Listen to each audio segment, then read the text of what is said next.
Someone says that's the founder power, right? That passion that you have and that ultimate belief that this thing will work. Let me ask you about that actually, because you before that you said one of the reasons why I dived into this because I knew it was going to work. What was the validating factor? Well, I wasn't prepared to let it fail. So some of that was just kind of supreme confidence in myself and the idea. You know, you have to like back yourself. It's like, it's like kind of doing anything in life. If you half-ass it, you know, if you're surfing or snowboarding, if you kind of want to take a gnarly drop and you do it like half committed, True. And you're leaning that back, happens in sports, right? Like, especially with like biking and stuff. Right, you have to fucking commit, otherwise you're gonna die. fucking land in your face. Exactly. So if you don't throw yourself off something and commit 100%, you're fucked. And I think you apply the same to the business. Welcome to the Melding Muse podcast. Melding art and design, entrepreneurship, music, fashion, film, sports, gaming, and whatever's in between. We exist to showcase extraordinary people to inspire the next generation of creatives and leaders. My guest today is Jason Ennor, father, co-founder, co-CEO and director of MyHR. We talked about the origins of MyHR and what it took to take this service to the market. We converse about company culture, employment law, AI, and the international expansion of MyHR. If you love entrepreneurship, software, people and culture, and business development, this episode is for you. Jason Ennor, welcome to the Melding Muse podcast. How are you doing, my friend? I'm very well, thanks. Thanks for having me, mate. Yeah, mate. Long time no see. Yeah, it's been ages. But it was a blast always talking to you.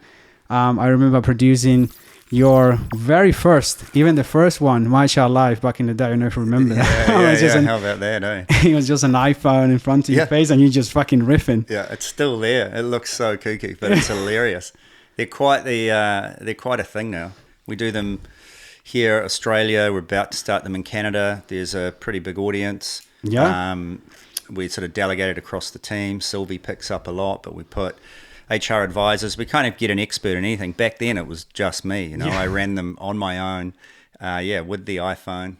It's hilarious. I look back and cringe, but it's kind of cool to have as a record. It's kind of cool, man. All things start like that, right? You look at some of the biggest podcasts in the world as well. You see the first fucking episode. Like, what the fuck is that? What am I doing? Sitting there in a Ramones shirt or an Iron Maiden t-shirt trying to I fucking love that. Actually, I remember that. Employment law, you know? Yeah. I'm going to crack this open. I got this thing from Colombia. And I said you like rum, so I'm gonna crack these open. Oh mate, look at that! Look at that! Yeah. So my while you're opening it up, I was introduced to rum as a drink by one of the MyHR shareholders.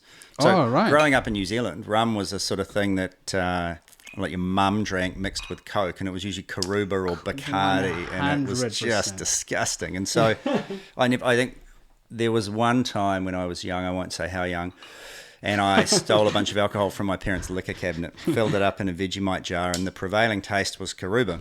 I sculled it, and then I spent the next 2 days vomiting, and all I could taste for ages was Karuba. I don't know if this is appropriate for your podcast. No, 100%. You can talk about anything, but I think that's totally appropriate. So cheers. Give it a bit of a smell, because I always like smelling it first. But oh, wow, yeah. Look at that. Cheers, mate. Thanks for coming. All right. Oh, tremendous. There you go. That's not Karuba, is it? So we arrive in Wellington, we being Sean, my co-founder, and I. We go and visit Jeff Marsland, who at the time was the owner, founder, and CEO of Havana Coffee.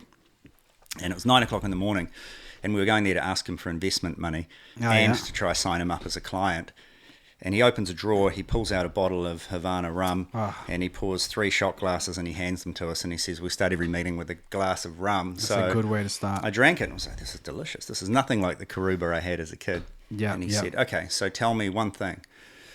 Why are you better than my lawyer? And we explained what we did. We sort of outlined the MyHR value proposition. He rung his lawyer and said, I've got 2 guys sitting here claiming they've built a software and services platform that's better than you and is much cheaper. And the lawyer's on the other end of the phone. This is classic Jeff. And the lawyer couldn't really answer the question, and that was the moment Jeff gave us some funds. He became an investor of MyHR, and then he signed his company up to MyHR. And as an investor and shareholder, he's also introduced us to some of our best national clients across New Zealand. So having shareholders who are 100% supportive of what you are doing, who get the vision, is pretty powerful. And that was Jeff, and he's the guy that introduced me to rum. So, there you go. So a perfect way to start. Cheers, Jeff. Perfect way to kick it off. Start with MyHR, what it is, what service does it bring to the market, and just walk us through that journey. Yeah, sure. We call ourselves an HR platform, and the way I describe it, which maybe doesn't conform to the marketing language, but it's a just sort of bare bones explanation. We're essentially the HR department for businesses that don't have one or have one very stretched, very stressed HR individual. So we fill a gap between services that are either expensive, hourly rate based, and they fly in, fly out when there's a problem, or softwares that might be a bit cheaper and don't really add any value. They just sort of drive HR support from an existing team. So if you don't have an existing team, a software standalone doesn't do a lot. Equally, a small business won't often engage consultants and lawyers because they see them as being too expensive, and so they wait until there's a problem and then there's a reactive solution to the problem. Right. They pay a fee. Our aim is to be there for the whole journey, to be their HR department, to be part of their business, and we do that by combining software and human services. So we consider ourselves software as a service. All the metrics that we run our business by are based on those SaaS metrics, client retention, monthly recurring revenue. Yep. It's a monthly recurring revenue model. We have baked the HR services into that fee. You don't pay extra when you talk to our people. The human element means we're not pure SaaS in the way that Uber or Airbnb or Xero may be. But we think it's a critical point of difference, and it's what set us apart. I mean, our client retention rate, if you look at just we track all churn, but we focus on avoidable and unavoidable. Unavoidable churn are bankruptcies and things. But if you look at the avoidable churn, that's people who decide to go with another solution. It's like 2% or less. It's better than best practice in SaaS because our service model is so powerful. Once clients join, they really don't leave. So this hybrid of software and service, that's been the key to our USP, unique selling proposition, right from the start. And we've maintained that over the 11 years of our journey. So, yeah, mate, that's it. The HR department for business without one. We do everything from writing your employment agreement through to the offboarding of the employee and everything in the employee life cycle in between. Tremendous. And that is also across every industry possible. You guys now got... I looked at your recent client list because that's very different to when I remember, like sports teams. You, of course, expanded to Australia, Canada. Yep, Canada last year. Okay.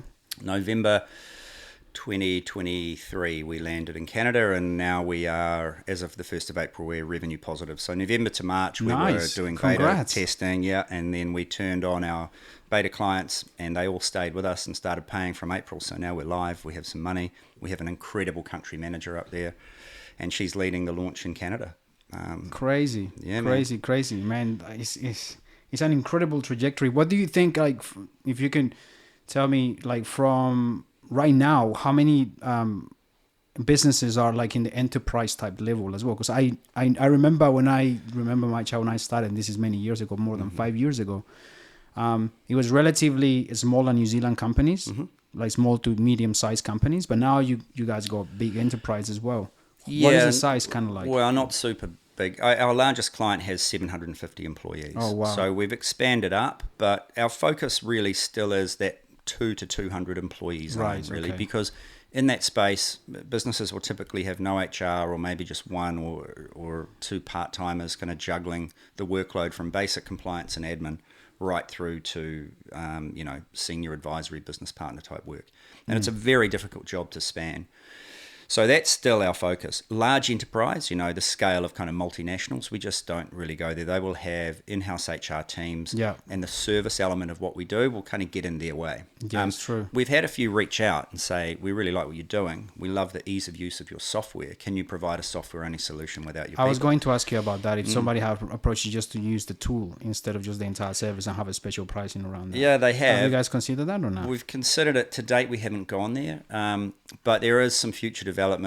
I guess it's not really secret if I share it on your podcast, so maybe we talk about it. The thing that we do that is quite powerful, we've actually built two pieces of software. So the front-end app is what our clients use. It's a traditional HR system. It runs performance reviews, it tracks leave, you leave notes, it stores documents, you sign off training, there's reports, etc. Behind that is an HR system that is essentially HR workflow management. So our clients input information into the front end, and our back-end system turns that into usable outputs. It's a document rendering system, it's a workflow tracking system, and it's an HR workflow management system that, as far as we're aware, is pretty unique in the world. That allows us to operate with one HR person to every 2,000 to 2,500 employees. Traditional corporate ratios are like 1 to 100, 1 to 200. Yeah. So we're 10 to 20 times more efficient than a traditional HR team. So we think there's definitely an opportunity to bring this system out from behind the curtain. We use it for us, but to offer that to HR teams in large corporates. Wow. And the power of that is that we can add an enormous amount of efficiency and improve quality to what they do by simply plugging into their existing HRIS. We don't need to go into a large multinational and unseat. They'll likely have a behemoth system, a PeopleSoft or an SAP. We're not there to remove those systems. They're integrated. They're ERP systems. They run from the finance and inventory management right through to HR. But we plug into that and drive a massive amount of efficiency into the HR team. The robustness of our advice and our guidance and the documents we produce is incredible when benchmarked against corporate. So, mate, that's where a kind of enterprise play might live. But at the moment, that software is what drives our team to deliver an amazing outcome for small and medium businesses. Wow. So the improving efficiency, you could say that is powered by this piece of software. Mm-hmm. Of course, I'm in the software business, and everybody who's in the software or the tech business know that it's an expensive thing to do. Yeah, like mate. Building software is fucking expensive, right? Tell me about it. Yeah. I think you felt like something in your pocket, they're gone, right? Mm-hmm. Like if I was thinking of this idea that you guys came, I was like, okay, well, let's offer this software as this service of, a platform alongside the people, the consultancy service. Mm-hmm. First thing I would have thought is, okay, let's just white label some software. Mm-hmm. What was the key driver that made you guys go, fuck, we really need to build a custom solution? Yeah, sure. I guess the very first thing that led to that was probably naivety, honestly. I'd like to say it was a very strategic thought, but we were probably a bit naive about the extent of what we had to build. And once we clocked it, we were already too far down the path, and it was like, fuck it, man, we're on the way. Right. And this is amazing. Let's carry on. And so a white label solution, we could have kind of Frankensteined a bunch of systems, taken a CRM and maybe a kind of project management tool and mashed them together and created some custom workflows that allowed us to output documents. At that point, one, it's not our IP anymore. And two, it never really delivers because there's nothing out there that's been built specifically for HR workflows. So if you try to customize an existing CRM, whatever they are, and I won't name them, you all know the big ones, but it's not a criticism of them. They're designed for sales and marketing workflows, not HR workflows. I see. So there's nuance, right? So how you manage a workflow from engaging an HR person about a problem with an employee and the steps that then follow. If you want to automate that through a CRM, it just doesn't really fit. But I wonder, wasn't anything that specifically to HR at that time? No.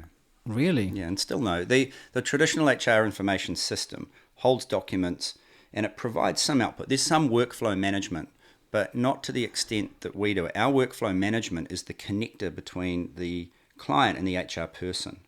I see. Right? So traditional HR systems might say, well, I'm going to load you in and I'm going to put a contract in there. You're going to sign it. That flows into an onboarding plan. But your interaction is primarily with the software. And then outside of that is some HR person looking over it. Our workflow management connects the HR person to you or the line manager to make it run. And this is what I mean around these 750 employment agreements, per week. And they are variable. You're talking about casuals, permanent, part-time, fixed term, secondment, kind of temporary step up, permanent, full-time, independent contractors. The variability of the output and then across all industries is phenomenal. We write employment agreements for pizza delivery drivers, for scaffolders, for people who abseil off the Sky Tower to clean the windows, to engineers, dentists, accountants. Right. And whilst there's a baseline of commonality that's just driven by the fact the law requires certain clauses, there's a bunch of customization that's relevant to the industry you're in. Right. Is that customization done right now? Is that, I'm guessing for productivity's sake, is it the software, some type of... Yeah. Right. We build it in at implementation. So we engage you at implementation, understand your specific needs, look at your existing employment agreement, give you advice on what's good and bad about it, create the new one, and then this extra piece of software, this brain that we have created, we load it in there. I see. And the beauty about that, and this is where the AI will live and is currently living quietly, but will soon sort of come out. The beauty of that is, the machine will not get overloaded in the same way we do. So those 750 employment agreements a week could be 7,500, could be 75,000, right? Yeah.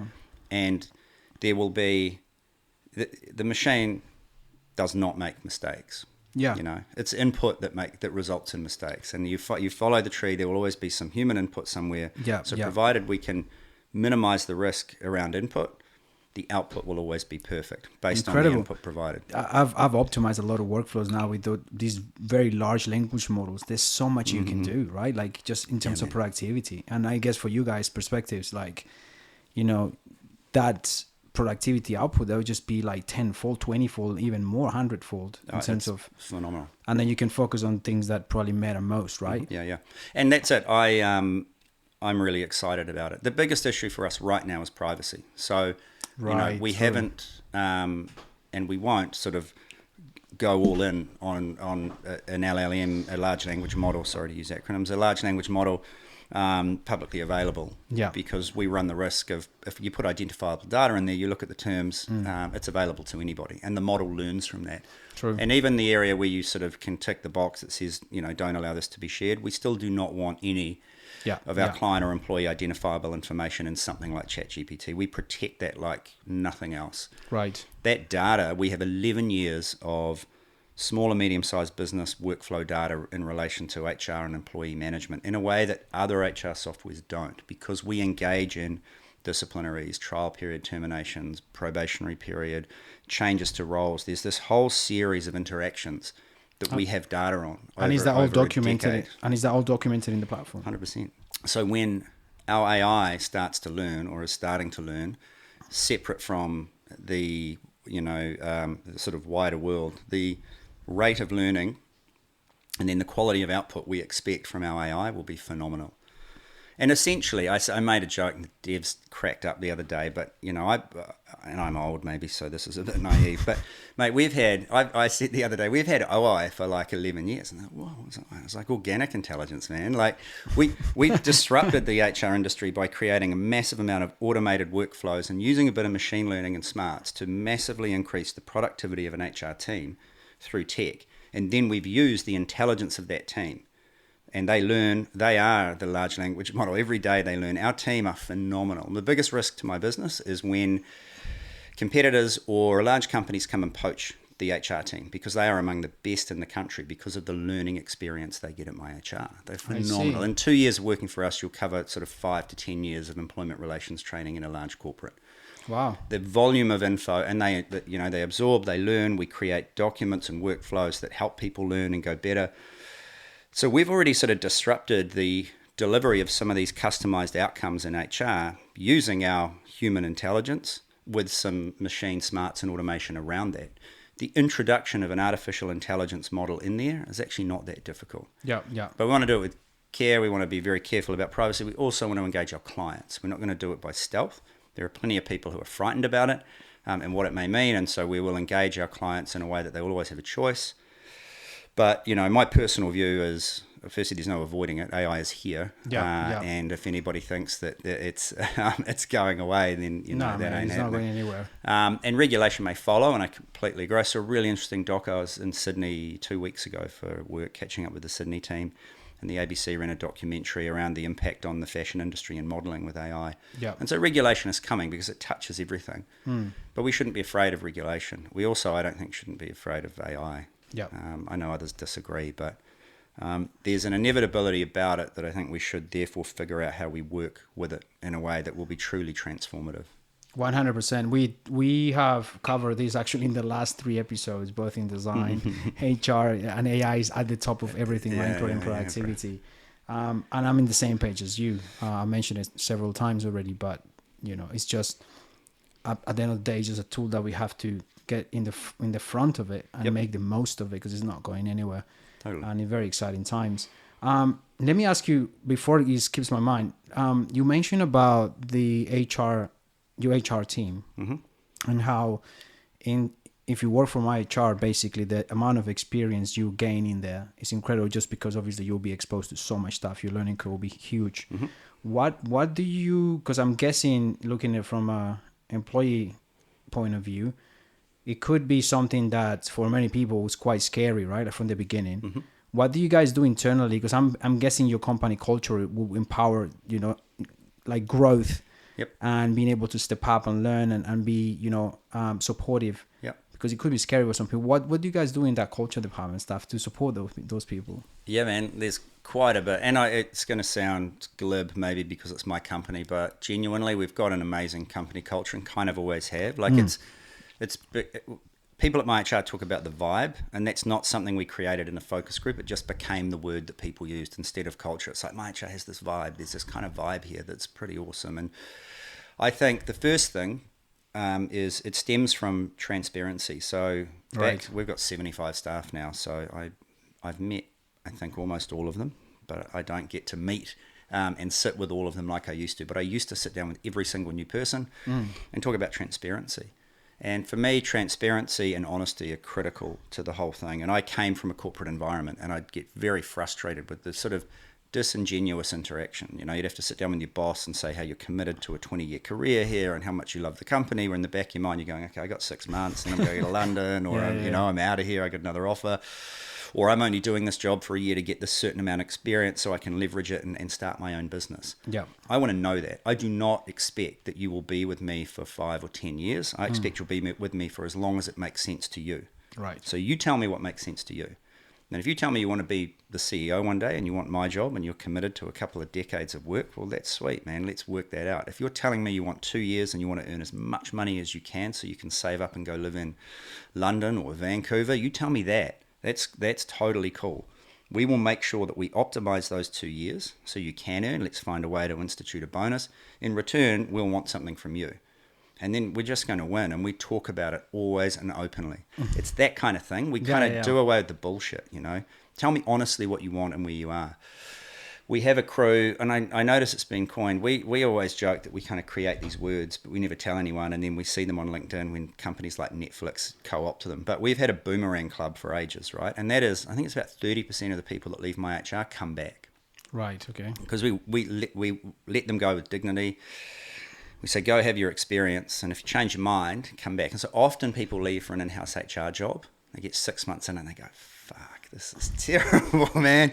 Everyone hates HR in my company. It's really political. And, I've been sitting here, and in 6 months I've done maybe 2 pieces of work that I would have done in 2 hours at MyHR. And they miss the velocity, the pace, and the interest. And so that's where it started. Then...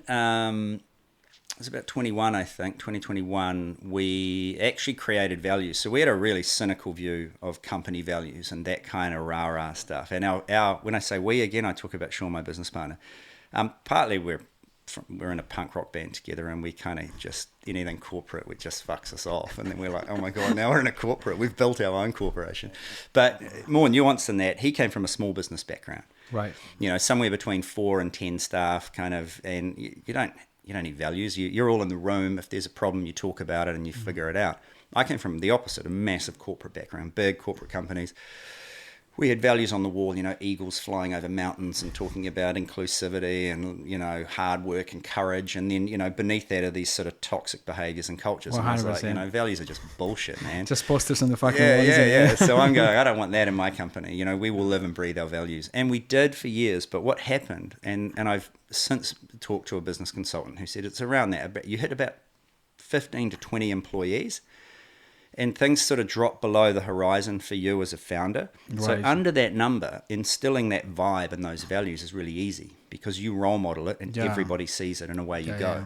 Once you get past that, and the lockdowns and the pressure around there kind of highlighted it, and there were some behaviors creep in that we're like, man, this is not that cool. So we engaged a consultant, we got everyone together, we mucked around, we sort of, did some stuff. We played with some Lego. We did all the kind of cheesy things you'd expect. We had a Big Lebowski bowling evening, and Sean and I dressed up as the dude. And oh, can you share a photo of that? I want to see Sean fucking doing that. You should see him.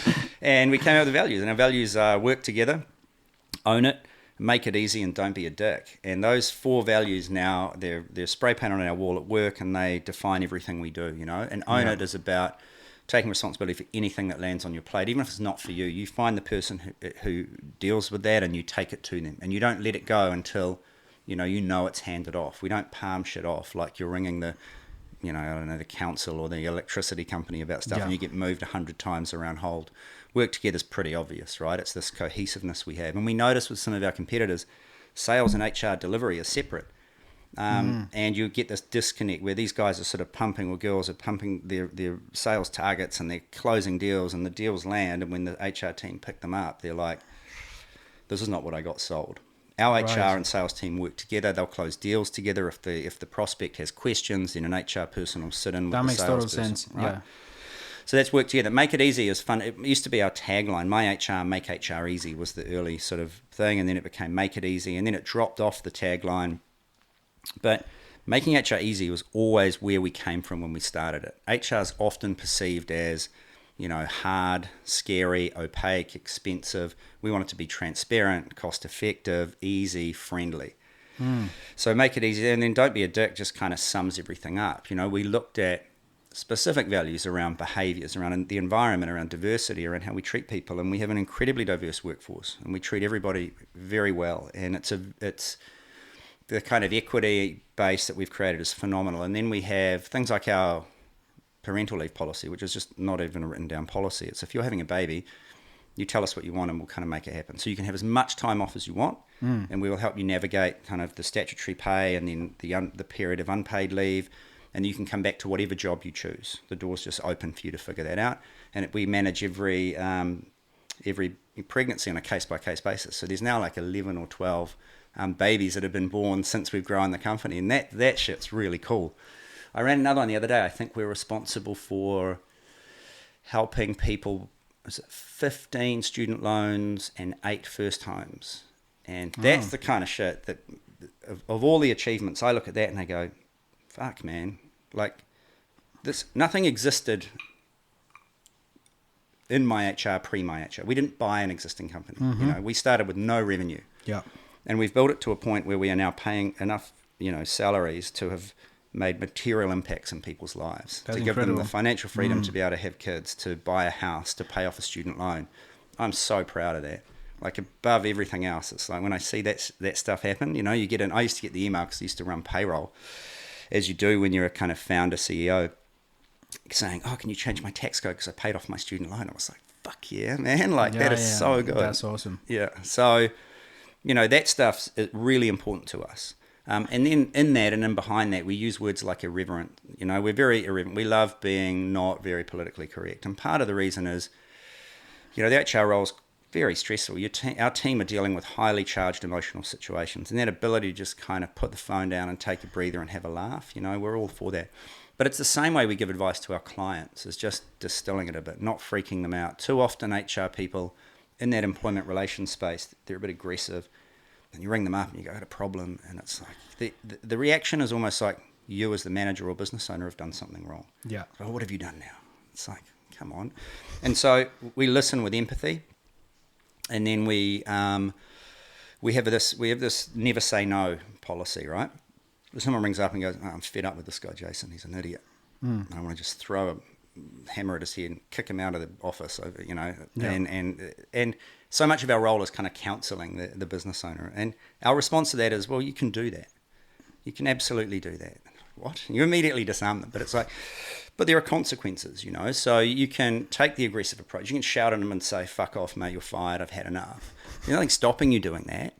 But the consequences of doing that are pretty severe. And so let's kind of unpack that a bit. And immediately we find the clients are like, oh, thanks. Like, you listened to me. You didn't kind of tell me off for having this. And I was never going to do that. I'm not an idiot, but I kind of just need to get that off my chest. Just kind of like you guys are pretty much the therapist very much in that position. 100%, man. So you listen to that, you go, look, that's one option. Let's maybe step it back and look at an option that's a little more procedurally correct. It's not going to get you in either jail or in court paying out some, $100,000 settlement.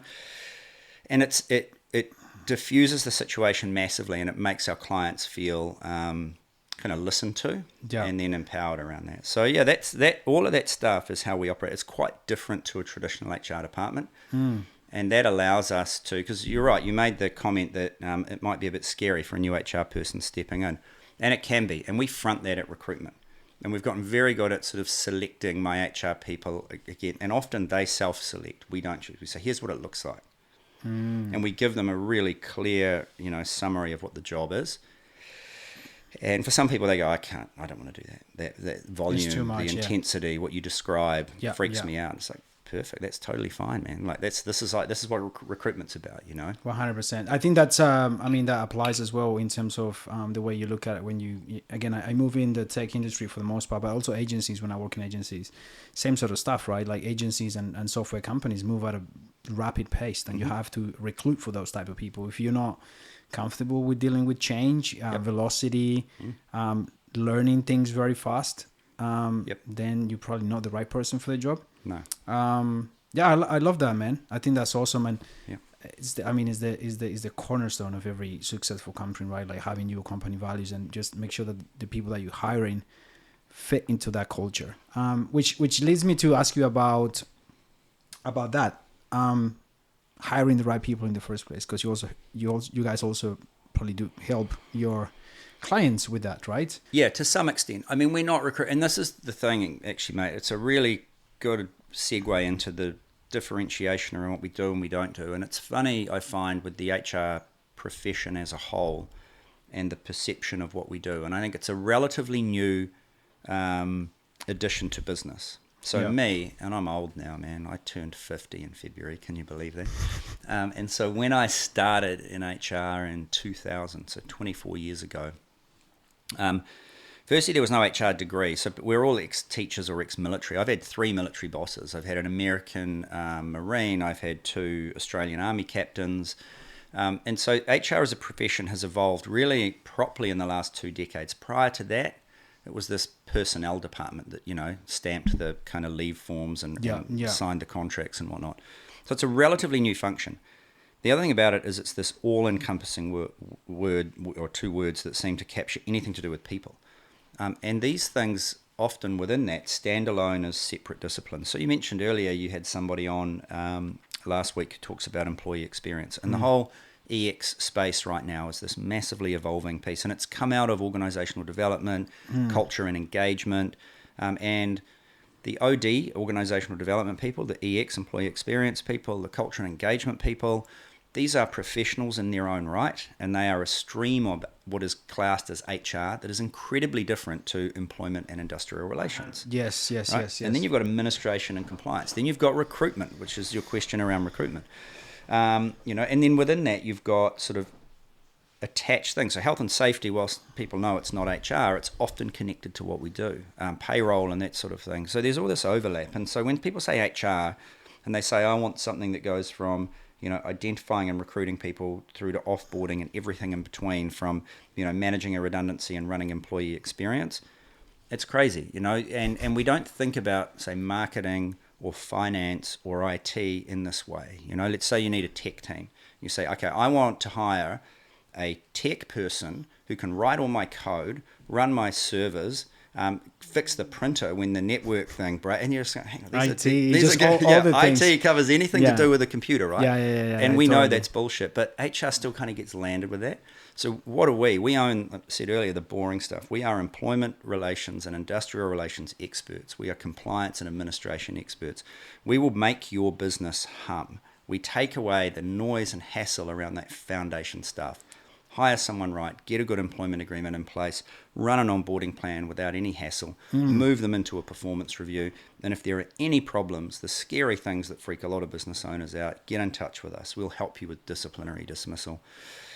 And we are incredibly good at it, and we know the law very well. We are not recruitment experts, and we don't pretend to be. We're not EX experts, and partly too because these disciplines, they're a lot harder to do remotely. So of course, I was going to ask you about that, 100%. So we'll work with an EX consultant. We go, okay, we have this client who needs this or wants this, who's interested in it, and we will partner with people, and they will go in and charge their rate, and that's separate from our license. What you'll find is every business needs what we do because it's the foundation of the employment relationship. But then we build a partner ecosystem because some need recruitment expertise where others don't. Some need or want employee engagement and employee experience initiatives where others don't. Some need very highly tailored and complex health and safety systems because they're in high-risk industries, whereas office businesses just don't. They need a basic policy and some process, So we're at the center of the employment relationship. The HR that we do is compliance, administration, employment, industrial relations, and some engagement. We help you get better at employee engagement because we remove the hassle and the noise around the day-to-day relationship. I see. You know, we allow you to regular check in. When it comes to recruitment, we're not recruiters, but we will help you recruit a better person because we can give you live remuneration benchmarking because we've got a database of some 40,000 jobs real time, and we can have a look and go, yeah, a business development manager in the Wairarapa working in this industry earns about this much. Yeah. And we can help you with the employee experience around onboarding because for a lot of small businesses, that's the bit they muck up. And it's huge for engagement. You can talk about all the initiatives of, you know, pinball machines and slides and other things. But if you meet somebody, you make a verbal offer, you go, hey, bro, we really love to have you. This is the deal. You're going to get share plan. There's a bonus up to 50K a year. There's a company car. Let's get going. And then what comes through on email is this sort of shitty little contract that's clearly just some template download off the internet. It doesn't mention anything. Yeah. And you pick it up and go, where are my options? Where's this bonus? Where's the car? And the business owner's going, no, trust me, man, it's all good. This is just a legal thing. And you're like, I got to leave a real job, you know. I got rent to pay or a mortgage to pay. I don't know you to trust you, you know. You give me this silly document that doesn't reflect anything you've offered to me verbally. And I'm immediately disengaged. You will either lose the good candidate at that time or they will start, but they'll start with a bit of distrust. So, you know, back up what you've said with a decent employment agreement that lands on time, that they pick up and go, this guy's a pro, he knows what he's doing, here's everything we said. I sign it online, I flow into an onboarding program, and that's what MyHR delivers. And so immediately you've engaged the employee in a way that builds trust. Everything after that, you know, is the gravy. It's easy at that point. You know, if you want their input, if you ask for their input, they trust you, so they'll give it to you.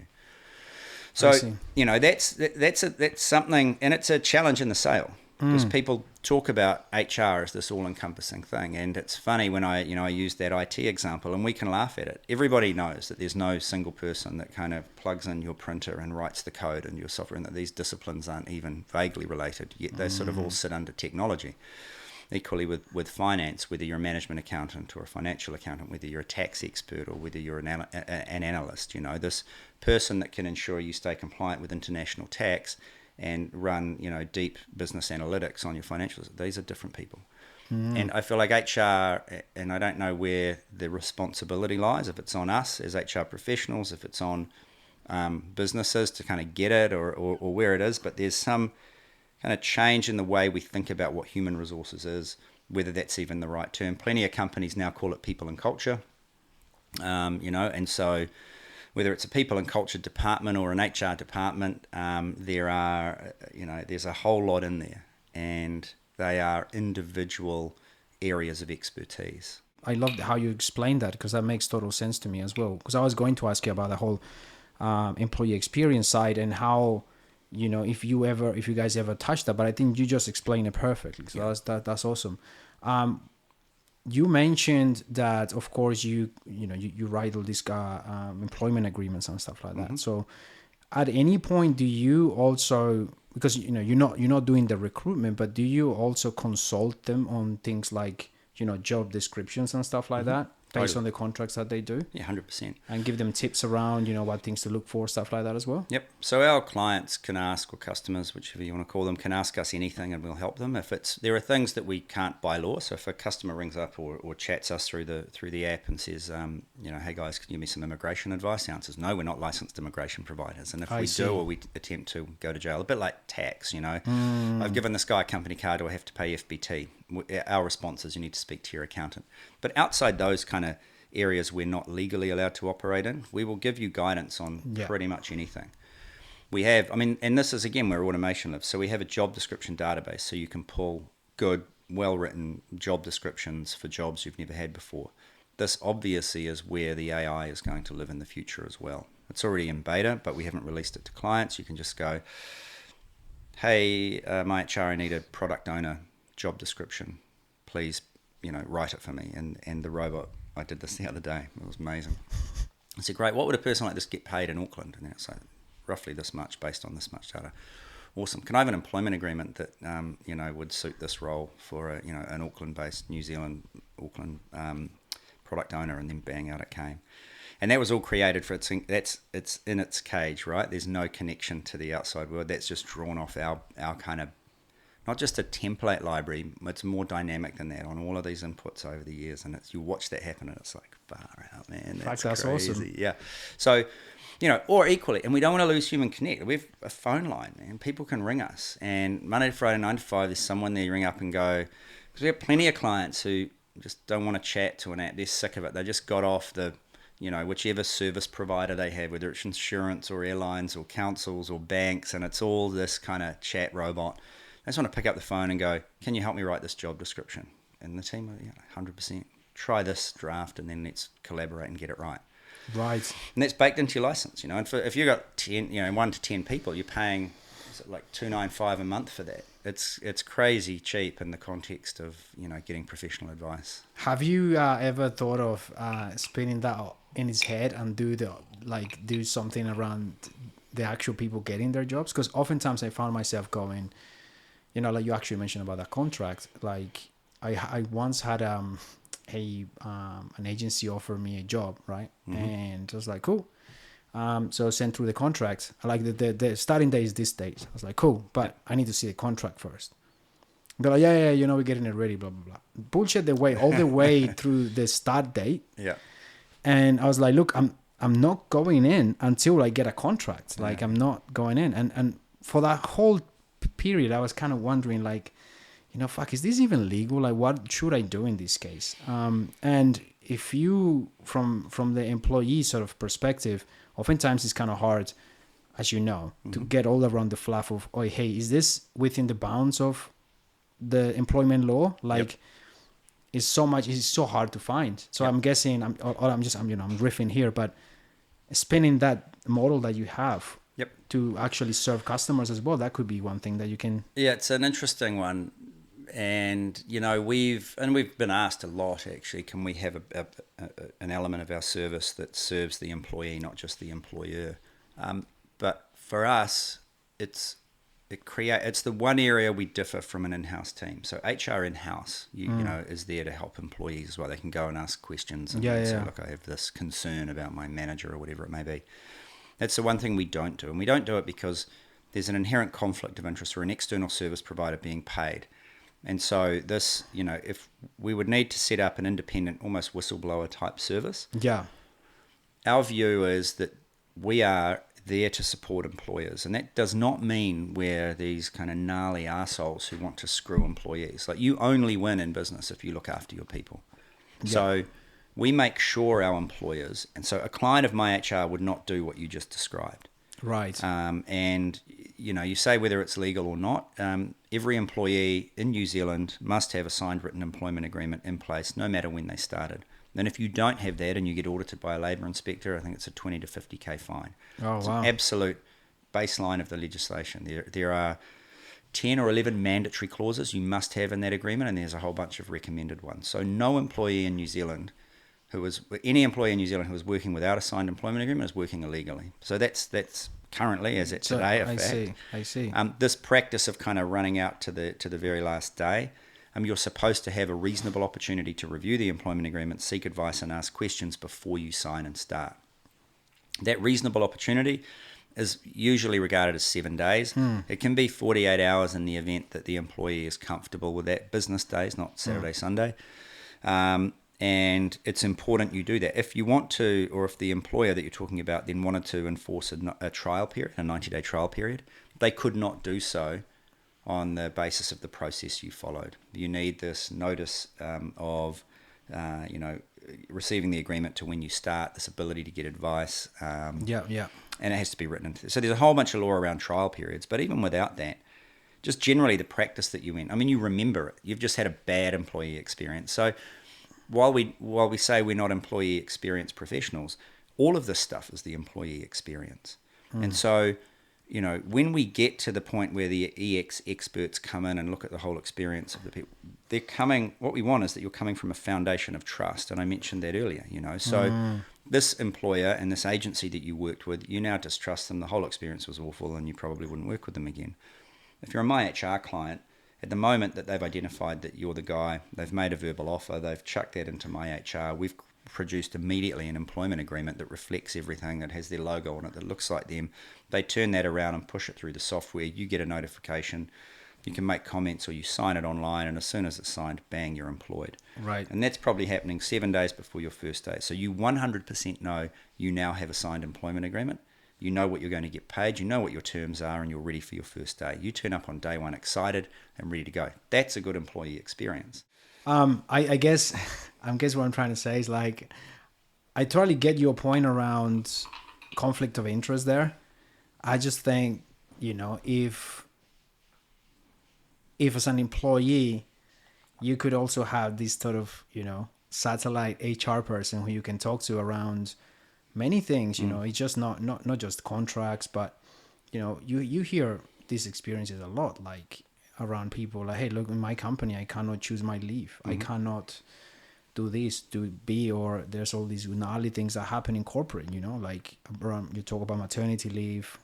There's a lot of shit like that happened. And oftentimes you just don't have that support. So I thought like, what I was thinking is if you could spin up a different type of service that doesn't conflict with the interests of the company, that could give advice to people like, us. I was going to ask you about this because I'm in the design industry, right? And there's always this crazy sort of thing where designers, could argue that, you shouldn't be doing a design test for, 12 hours or whatever, because they should be paying you for those, hours of work or whatever. You never know up until what point that's within the frame of the law. You know what I mean? And it's always kind of weird to to navigate that. Yeah. How do I diplomatically answer that, man? Like I think there's. Don't do it diplomatically. How about that? Yeah, right. So there's the sort of, basically I think what I'm trying to avoid is to sound like an asshole, but the kind of commercial reality, right? Like we represent employers, we help them be better employers. For some of our clients, potential clients, they want to know that we're sort of there for them and got their back. So some of them have had bad experience with employee, and so I've been around long enough. People love to be quite binary about things. Employers are bad, they have all the power, they're just dicks. They're going to try and screw you over at any chance they get. And then you might hear other employer groups going, it's not us, we're amazing, we just want good people, and employees are bad. They're all lazy, they don't want to come to work. And it's neither of those things. Yep. There's just this kind of, for the most part, people are good humans. Employees want to turn up, do a good job, get paid, go home and be part of something cool. They don't want to turn up and be fuckwits, For the most part, employers want to look after their team and make sure they're all good, that they know how to do their job and that they do it well, because their job determines the success of the company. There are some bad employers, there are some bad employees, but our role is that guide and representation of employers and kind of what they do. Gets a bit muddied if we're then looking after employees as well. And I've seen this with consultants who kind of have the bet both ways, and then they're a bit like, well, we paid you last week to kind of help manage a problem with an employee. Now you're on the other side of the table kind of taking a grievance against us, supporting the employee, and this just seems completely immoral, Right. And so it's that separation. So we want to say we're here for small business, and we're here to help those small and medium businesses be better employers. We're not here to help them screw people over. In fact, we're here to help them do the opposite. And so as an employee working for a company with us, you should have a better experience anyway, because suddenly your employer is doing things much better than they were when they were kind of on a DIY tangent. But yeah, dude, we have enough knowledge, that we could spin off an employee support service. Maybe that's a different business for me, in the future. Maybe I kind of build somebody taking exit MyHR and I kind of come over to this side. Who knows? But we certainly could. There are ways to do it, and again, the knowledge we have, and with the future of AI, you could. Well, build that's what I'm thinking, dude. Chat. I mean, that's what I'm thinking. You just spin up a HR, like a HR bot that you could talk to, that specializes in New Zealand employment law and stuff like that. Can ask questions. Yeah, that'd be dope. My clients might be like, "Why have you used 11 years of our data to help this person take a personal grievance against me?" Man? That's true. I don't know. I don't appreciate. But I mean, that. at the end of the day, that's all there, isn't it? You don't have to necessarily use that data, right? Correct. Yeah, we don't. It could just be general. It just couldn't be general. One of the things that I was going to ask you is, an example that you can give us? Because at the end of the day, everybody cares about the return on the investment, right? Mm-hmm. If I hire this service, what I particularly see an impact in terms of my bottom line, like the money that I'm making. I'm sure you have examples where you can tell how this has impacted that as well. In terms of areas where we have genuinely helped our clients save money, there are quite a few examples I could give. So in some cases, they've had a kind of hybrid tech stack. So they've been able to rationalize their technology and remove a bunch of unnecessary HR apps and put us in place. And they've supplemented that with a high cost of maybe industry association fees and consultants that kind of come and go. And so you aggregate all that, you look at all that cost, it's quite a lot. You put us in place, it would be 80, maybe sometimes 90% cheaper, and it's this ongoing service. And then if there is a point where there's a dispute or an issue that goes beyond our services and a lawyer has to come in, that spike in cost kind of relative to what they've saved over the year or the period of the relationship is massive. If you look at other ways we help, the COVID period, that sort of 2020 and 21, when there was a massive amount of job change and people didn't want to do complete layoffs because they knew this would recover and we'd bounce out. The ability to negotiate knowing what you're doing is hugely powerful. And we allowed our clients to sort of manage this part-time wage subsidy balanced process, and then when it all passed, they could flex their team back up. And it meant they had no additional recruitment costs, there were no personal grievances, and everybody in their team sort of trusted them because of the way they were treated during those lockdowns.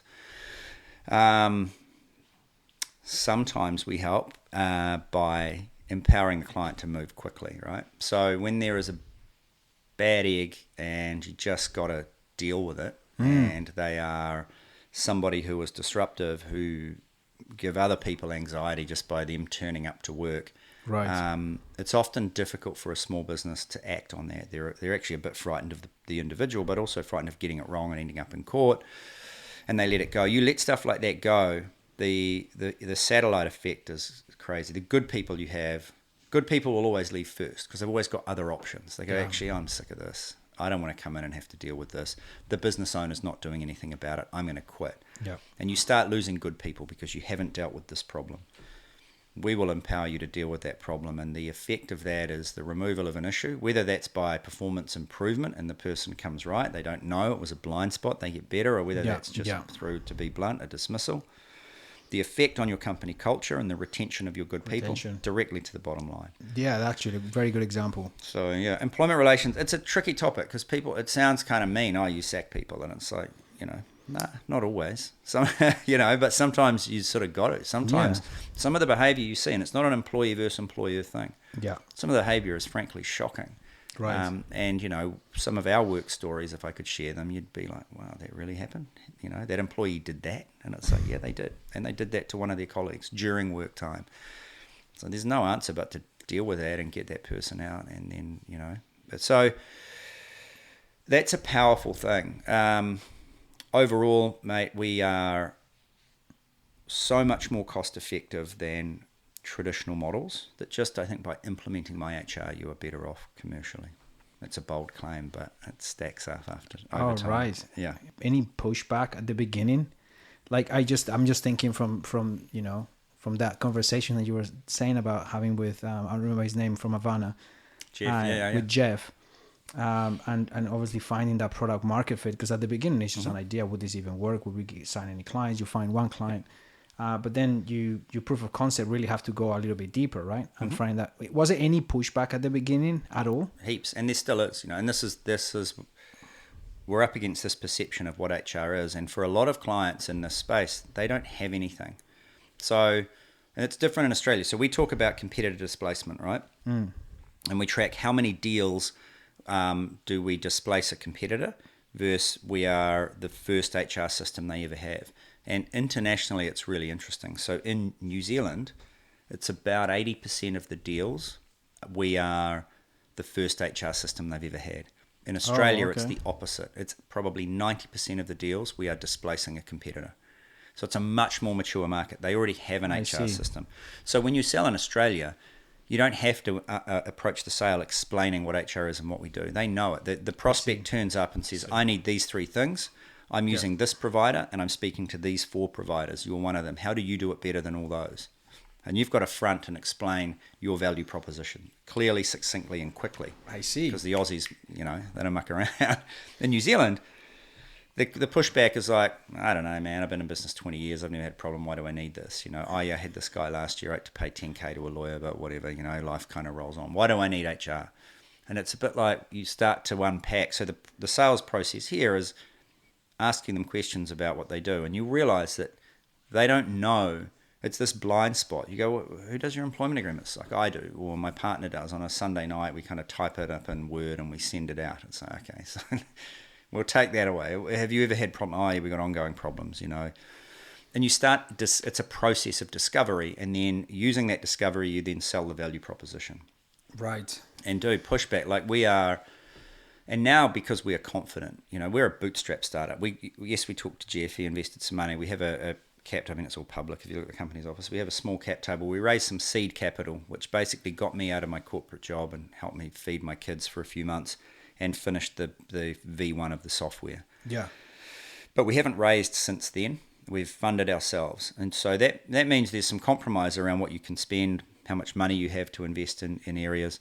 But I also find that you're very sensitive to pushback. And so we used to be really, when someone sort of said, oh, it's too much money or I don't want to pay, we'd get nervous about that. Now we know it's incredible value for money and we're confident. When we launched, 1 to 10 employees cost $55 a month. And still, Kiwi businesses would go, oh, that's too much. I don't, what is that, $500, $600 a year? Now that tier is $295 and we never discount. If you think $295 a month is too much for a complete HR software and an admin and advisory service that covers the spectrum that we cover, then you're not the client for us. And so we can confidently walk away from a deal because we know how good we are now and we know what we deliver and we know the value of what we deliver. And at $55 a month, we would not have survived. We'd be out of business. We cannot pay our bills at that rate. So, yeah, man, pushback is still a thing. But it's different. Pushback here is, why do I need HR?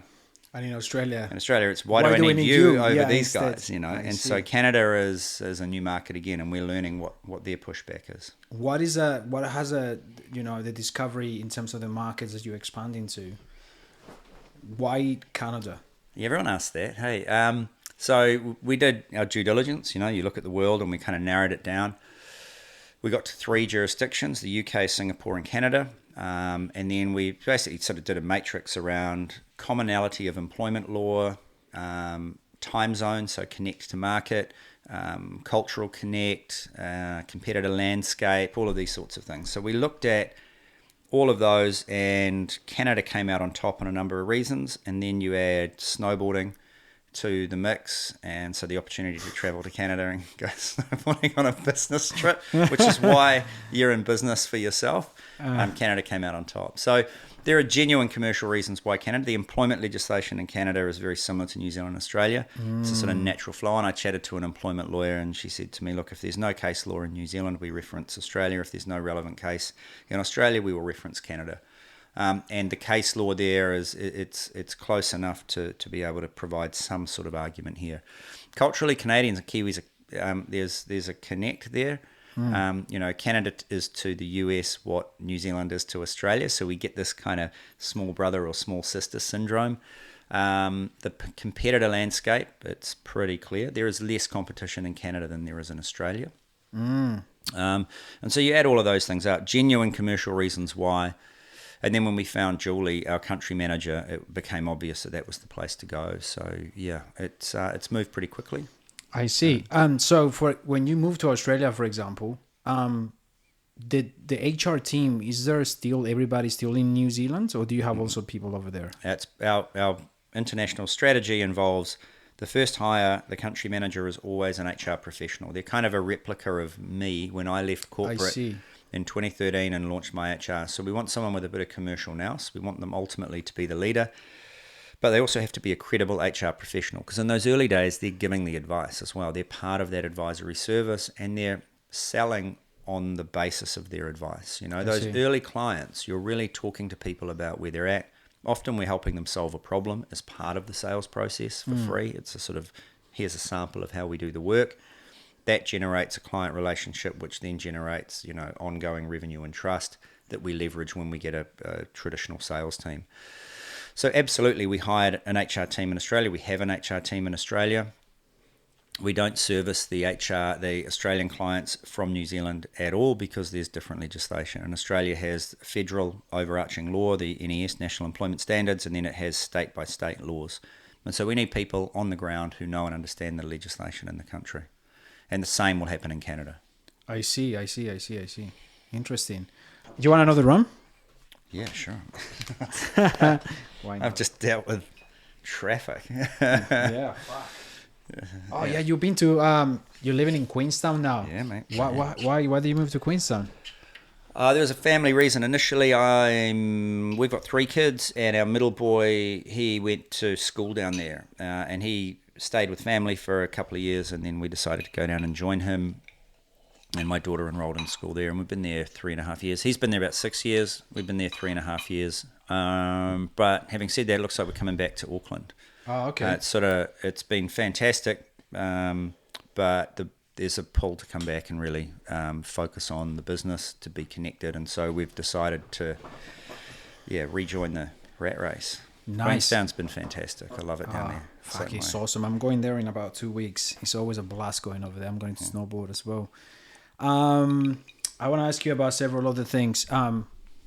One thing that just popped to my mind. What was that journey like of actually having your own business? Like, from a corporate job to suddenly fucking startup, CEO, co-founder, dealing with also, Sean, having that relationship there, because he's, correct me if I'm wrong, but it's probably a little bit easier if you are the mind around something, a service, but you also have this other person. You probably need really good communication. Yep.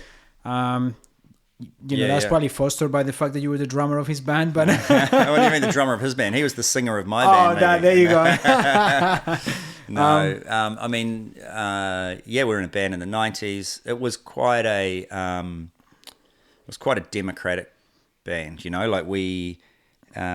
And I don't say this because I'm not, joking about me being in his band or whatever. We kind of never thought, it was not really ever a band leader. We were the band. There was us four. We had a different bass player earlier, but then we transitioned to Aaron, and then Sean, Scott, Aaron, and myself were the band through everything from 94 to 98. And then when I left for London in 98, the band stopped. We reformed briefly in 2015 for a reunion gig at the King's Arms, which was fantastic. We sold it out, and then we lost Aaron a year later. So Muck will never play again because it's only those 4 people that can do it. And we were always, Scott, the guitarist, kind of led the writing process. Lyrics and vocals were always Sean's, and then Aaron and I would sort of plug in the rhythm behind that. But, from a royalties point of view, it was always a 25% split across everybody. We always did everything fairly equally, although Sean kind of took on the manager role because none of us would do it. Yeah. It used to really fuck him off, but he'd be the guy to organise gigs and tours and stuff like that. So that experience, that cemented our friendship. And from there, we've been best mates ever since. And so having him part of MyHR, the catalyst for launching this business was him and our relationship. It's a story I've sort of told a few times, but I went to London. I was a punk rock drummer, and I'd studied to be a primary school teacher, but I hadn't even finished my degree, so I actually wasn't anything. I didn't really know what I was going to do, and I fudged my way into some work. A mate goes, "Bro, you should get office work." I was like, "Really? What's office work?" I'm like 22 or something, 24. And he goes, "Oh, I don't know, you just go into office, they pay you heaps." I'm like, "Okay." So I rang this agency and I said, "Oh, g'day, I'm looking for office work." She goes, "What? Office work? What, you mean like admin and stuff?" I went, yeah, that, admin. She goes, "Okay, send me your CV," and hangs up. I rang another one and I said, "Hi there, I'm looking for admin work." She goes, Great. What packages do you know?" I'm like, "Packages?" She goes, "Computer packages." Like, Microsoft? And she goes, "No, maybe Word, Excel, PowerPoint." I'm like, yeah, all of those. "Okay, send me your CV." I ring the third one and I get a Kiwi.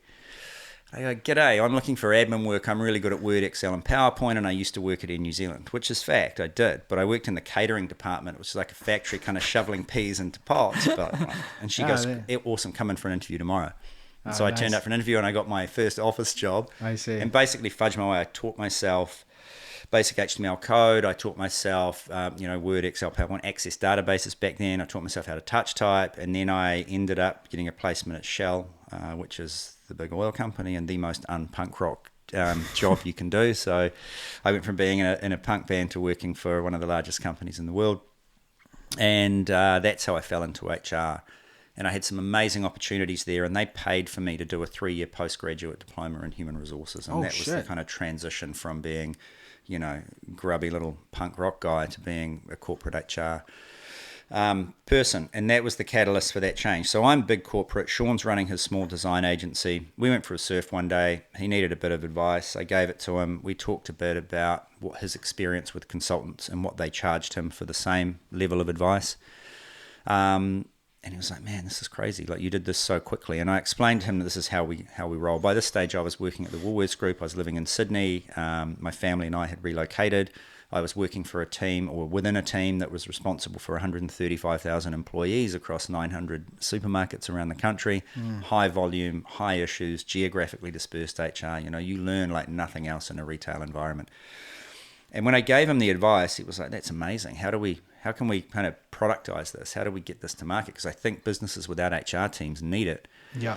And so it was that kind of having a beer after a surf, sitting on the driveway, that we came up with the first kind of iteration of what MyHR would be. So long-winded kind of way around, but he was there at the start. And then I went back and he goes, what are we going to do about this thing? And I went, what do you mean, bro? I got a real job. I'm getting paid quite well now. I'm kind of exec level. I got stock options. I got bonus. They're paying my rent. I've got a car.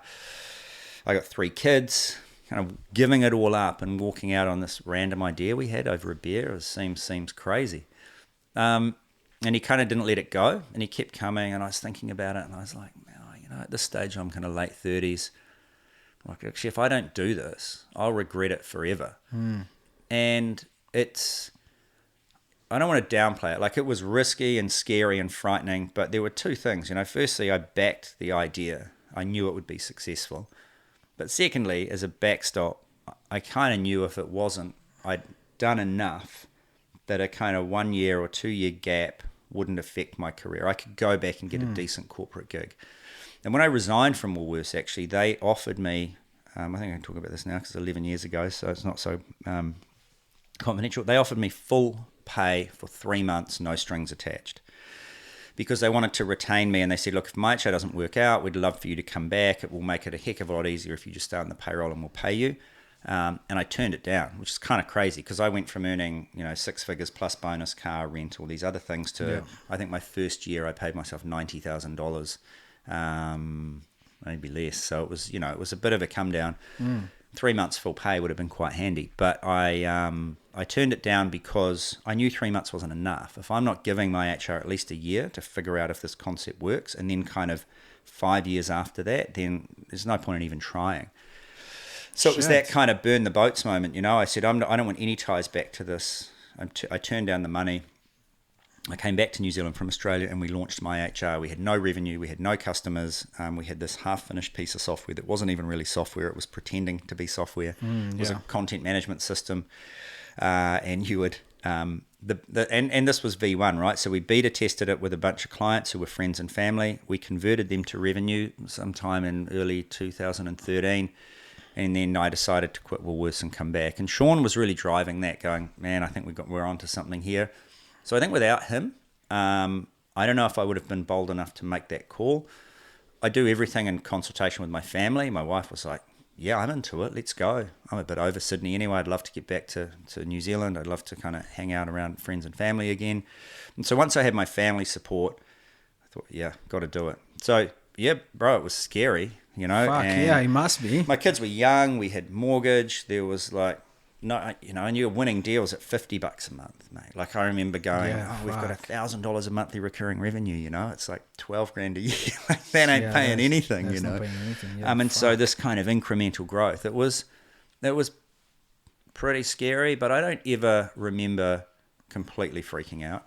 there was just adjustment. I had to learn so much. And one of the things too is ego, right? Like I always think I'm a person without a massive ego, that I'm kind of approachable. But I don't think you got to have ego to start a business, because 90% of the time people tell you it's shit, and you just got to believe it's awesome. Yes.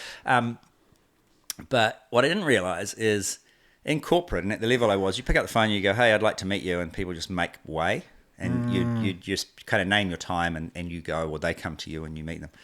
When you start a business, you're like, no one wants to meet you. You have to hustle for every meeting and every catch up because you're trying to sell something, And it was like a massive confidence boost. I'm like, I'm used to just demanding a meeting and getting it. Now I've got to navigate their time, be available. They cancel 3 times before I get there. So that's a real hit to your ego. Fuck. But yeah, it was hard. I had to learn to sell. I was like the worst salesperson ever. I was going to ask you about that because you're fucking great at selling. You just go into these rants and just fucking blah, blah, blah, blah, blah, and you break it down. That's a learned skill, surely. Someone says that's the founder power, right? That passion that you have and that ultimate belief that this thing will work. Let me ask you about that actually, because you before that you said one of the reasons why I dived into this because I knew it was going to work. Why do you thought that? Like, what was the validating factor? Well, I wasn't prepared to let it fail. So some of that was just kind of supreme confidence in myself and the idea. You have to like back yourself. It's like, it's like kind of doing anything in life. If you half-ass it, if you're surfing, you're snowboarding, if you kind of want to take a gnarly drop and you do it like half committed, True. And you're leaning that back, happens in sports, right? Like, especially with like biking and stuff. You have to fucking commit, otherwise you're gonna fucking land in your face. Exactly. So if you don't throw yourself off something and commit 100%, you're fucked. And I think you apply the same to the business. And I think the use case, like understanding Sean's use case from that first experience and then the beta test with those clients, it was like they all have the same. And, we had an optometrist, we had an experiential marketing agency, we had a glue distributor, importer, we had a media buying agency, we had a company that sold produce to restaurants. The diversity of those early clients were massive. They were all in completely different industries. Yeah. Yet they all had exactly the same problems that we solved. Yeah. And it was like, this is a really good sample group, and I think it validates the idea. And then from there we kind of grew to product market fit. But yeah, that V1 in the CMS. So what happened is the client would load their data in the web form, and I would get it in a rich text format email that I would copy and paste into a Word document, write to a PDF, upload back into the CMS, click save and publish, and the entire instance of the website and software would refresh. So whatever user you were, there'd be this little glitch, and then the user that wanted the document, it would appear for them. Like automation. It was less efficient than if someone had just rung me up and said, "Jason, can you write me a contract?" Yeah. But that's how we got to it. Cost us $20,000, It was like of our own money, and that's what got it to market to test it. It's that kind of epitome of that kind of lean model, like get something out and get users interacting with it. Yeah. And it became pretty apparent. We had year one, we didn't know what to expect. So we set a target of 100 clients because I read in an article that Rod Drury set that target for 0 when he launched. So at the end of year one, he wanted 100 clients, and then he wanted to list. So we didn't ever want to list, but I'm like, okay, if 100's good enough for 0, 100's good enough for us. So we had 104 at the end of year one, and then I factored in I said, let's factor in like 20% churn, which is way too high, but I'm like, there's going to be some missteps along the way. There's some things that we won't get right, so let's allow for the fact that I might sign on 100, but we might end the year with 80, but we'll have learned a lot. We ended the year with 104, and we had 100% churn. Every single one of them stuck with us, and the user feedback was overwhelmingly positive. And then I knew, like, fuck yeah, we're onto something here. So then from then it was like, shit, we better actually build the software that we're promising people, because it ain't what it is. And so we engaged Pete, our CTO. He's taken some equity. He's part of the journey. He's been with us now, pretty much since year 2. So he's almost as long as Sean and I. Tristan, our advisory lead here, she's been with us since year 1. Sylvie, who's one of our evangelists, she came, we were her second job out of uni. She's just done her 8-year anniversary. All these young people who I sat with and said, I don't expect you to work for me for 5 years. They're all like coming up on 10 years anniversaries. Yeah. But yeah, and then we bootstrap, and we thought about external capital. We had offers of external capital. We had, I was going to ask you about that. So do you guys pursue any of that or not? For years we didn't. Last year we had a go. We got a couple of offers, and then we actually decided to decline them. One was lowball, as you expect. There's always a kind of entry that just has a go. One met our expectations of revenue multiplier for valuation. They wanted the whole round. They were great. I feel bad. I'm not going to name them. But that's a venture capital firm that worked closely with us, and I feel a little bit bad about kind of getting there and then deciding no. I certainly wasn't leading them on, but once we got to the end point and we looked back over our 10 years of bootstrap, of being in control, of the ability to move quickly that Sean and I have, and we maybe at the moment we might sacrifice some layer of governance, but we're about to fix that by appointing a board. We actually didn't want to give that up, and we didn't want to give it up for a chunk of cash that we knew we'd burn pretty quickly. And I know a lot of founders who have raised early and given up too much too soon and regret it and have a dysfunctional shareholder structure and board. And our shareholders, like I tell that story of Jeff and the rum, they're all like that. Every one of our shareholders has contributed clients to MyHR. We used to run a league table, and I talk to other founders like, you do what with your shareholders? It's like, yeah, we have this like competition with how many businesses can you refer to MyHR, right. and we'll call them on it. It's like, why the fuck did you give us money if you don't want us to succeed? How many of your mates own businesses? Like, send them our way. And then we haven't for a while. COVID kind of mucked everything. I know it sounds ages ago, but we just haven't got back the cadence. But we'd have an annual general meeting, which was just kind of an opportunity to eat some nice food and drink some good wine and hang out with our shareholders and kind of give them a bit of an update, and all of this stuff. There's no obligation to do it, but we do it because our relationship with them is awesome. We've never dealt with a dysfunctional shareholder relationship, and they've all kind of become mates along the way. Right. And we sort of, in the end, felt we didn't want to give that up, And so we said no after having a look at the raise, having achieved our goal, apologised, walked away, thanked them for their consideration and their interest in investing in MyHR. And we flipped it. We changed the structure. We launched Canada. We returned. We'd started burning money again. So we've been profitable for the last 6 years. So that was another thing. Like a lot of SaaS companies raise money and burn it, and they kind of run it at a loss until such time as they want to pivot to profit. We've been profitable since the early days. We always wanted to run a profitable company because it gives you options. Last year, in anticipation of the capital, we started spending ahead of our means and funding it out of a loan. As soon as we decided not to take the capital, we made changes, we cut some costs, and now we're back to profit. And we've built a bit of a loan to pay off, but it's not, our balance sheet is really tidy.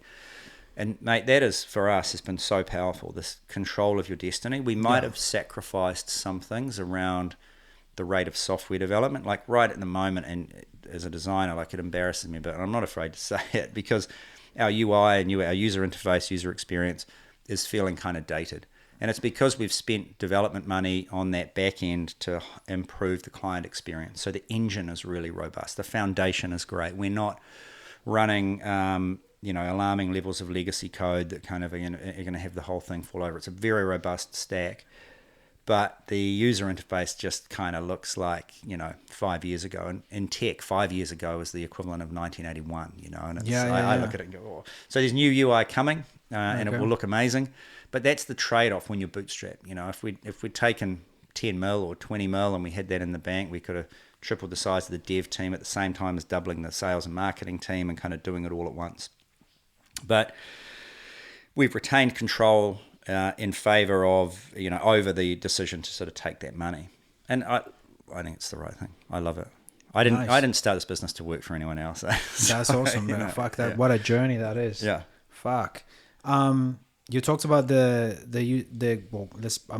gonna put it into the top, customer experience. Do you guys do anything in regards to that? Because you mentioned you don't put too much resources into UX UI type of thing. Any have you implemented any of that? Yeah, we have a customer success team now. We've really matured as a model, we haven't in the past put enough in UI UX, and now we are in terms of the software interface. But customer success, we've had a team of people for 4 years now dedicated to customer success. They do regular reach outs. We run an NPS survey. We run surveys at the end of every HR interaction. We collect a heck of a lot of data about the interactions of our clients. We know how often they log into MyHR. With the interface? Some within the interface, and some just through customer success reach outs. Okay, so that's an agent ringing them and going, hey, how you going? We noticed you haven't logged into MyHR for a while. What's going on? How can we help? Right. So we are incredibly focused on the customer experience. It's critically important to us. We want our customers to love us and evangelize about us and to have a great experience. And so we do a lot of follow-up around that. I see. And I'm guessing that's what guides your decisions about what you build next. Is that correct? It helps. And this is there's sort of different schools of thought. And there's a famous Henry Ford quote. And he said, if I had asked my customers what they wanted, they'd tell me they want a faster horse. That's true. That's true. So your customers don't always necessarily know what the next best thing is. We have insights, but you're also foolish if you don't listen to your customers. And so understanding when they give you feedback, what are the things you really need to listen to? Yeah, I guess that's the beauty of proper user research, right? Mm-hmm. Like being able to, cut through the noise. Baseline user experience practices and research is what people say they want is not exactly what they want, which goes back to your quote about Henry Ford. Yeah. But it's also important to unpack that, right? Because you can collect as much data if you want, but that's not going to tell you the why. And that's why your success team are probably, digging deeper into that. We do that as well, what you just mentioned.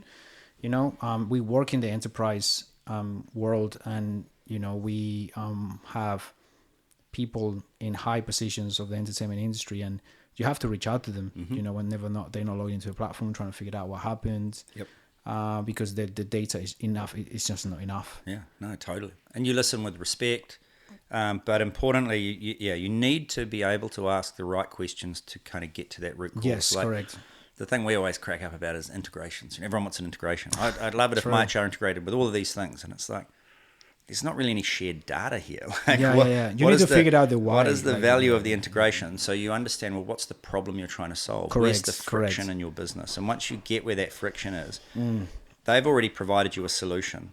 Yes. Without really knowing enough to understand that if that solution will solve the problem. So get past their view of a solution, identify what their problem is, and then you can present them with a solution that will actually work. Yes. And of course, this, but the human-centered approach is always a very useful one to use in any sort of type of business, especially like this. I think the last thing I will probably ask you is, what's you already talked about your artificial intelligence sort of work that you got going on. Anything else in the pipeline that's exciting? There's a lot. I mean, AI is huge, and I'm really excited about how we can incorporate that into what we already do and just augmenting. For us, the AI strategy is one of augmentation. It's enhancing this human experience that we've created, and so that is massive for us.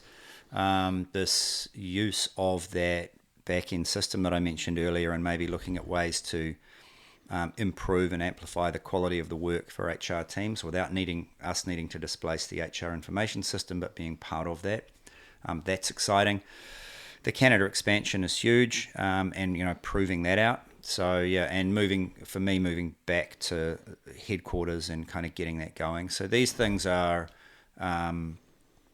massive. We've also last year we implemented a co-CEO structure. So Sean, my co-founder, he stayed in his business up until 2020, and then he came formally into MyHR and has been, on payroll since then and part of the business day to day. He was still part of the business prior, did a lot of free work, did a lot of design work through his agency for us, and obviously was strategically involved, but he was our sort of chief revenue officer. He and I are now co-CEOs, and he looks after the pillars of growth, of business operations. We share governance. I'm responsible for product and customer. And that split has been fantastic. It frees me up to do the things I love, which is, product design, customer experience, and this hybrid model that we've created and taken to market. I'm back in there, and I'm part of the, product support and design. There's some new services and features coming. They are very exciting. The way we deliver them to market and the way we price them are also exciting. So the next 36 months, the next 3 years. So I've chunked down this year, the next year, and the year after. Yeah, and, mate, the business at the end of that time looks phenomenal in terms of the spread of countries, the revenue, the service offering, the implementation of AI. Yeah, I'm pumped. Fuck, that's awesome. That sounds good. Thank you for coming through. Thank you for having me. For everybody who listened to this, thank you very much. Remember to drink water and exercise, and peace. Welcome